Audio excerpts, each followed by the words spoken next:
میں نے سنا تھا کہ جو خاموش رہنا سیکھ گیا وہ جیت گیا. پھر میں نے سوچا کہ اگر کبھی کوئی زیادتی کر جائے گا تو کیا میں خاموش رہ پاؤں گا؟ پھر خیال آیا کہ نہیں، خاموش رہنا اتنا آسان نہیں ہے، اور ویسے بھی اپنے حق کے لیے آواز اٹھا لینا ہی تو زندگی ہے.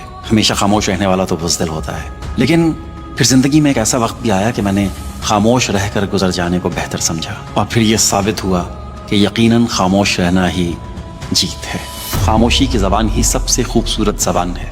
یہ وہ احساس ہے کہ جو سکھاتا ہے کہ الفاظ بہت وزنی ہوتے ہیں. ان کا وزن ہر کاندھا برداشت نہیں کر سکتا، ان کا وزن ہر ظرف نہیں اٹھا سکتا. خاموشی بہت ہلکا احساس ہے، بالکل ہوا کی طرح ہلکا. خاموش رہنا ایک نعمت ہے، جس طرح ہوا ایک نعمت ہے.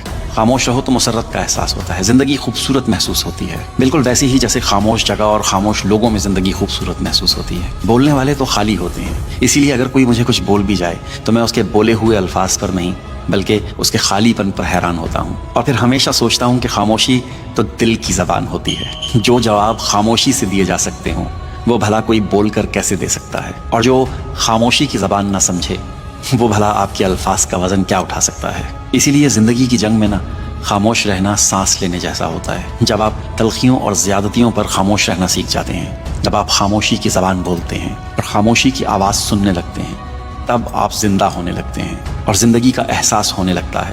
اور یقین مانیے کہ یہ احساس بہت خوبصورت ہوتا ہے. اسی لیے آپ نے اکثر نوٹ کیا ہوگا کہ لوگ سیر و تفریح کے لیے خوبصورتی کے ساتھ ساتھ غیر گنجان علاقوں کا چناؤ کرتے ہیں. خاموشی میں اگر کہیں وحشت ہے نا تو اس میں سکون بھی ہے، روح میں اتر جانے والا سکون. اور یہ سکون صرف وہی لوگ محسوس کر سکتے ہیں جو خاموشی کے عادی ہوتے ہیں اور یہ جانتے ہیں کہ خاموشی کا سکون ایک نعمت ہے، اور نعمت نوازی جاتی ہے.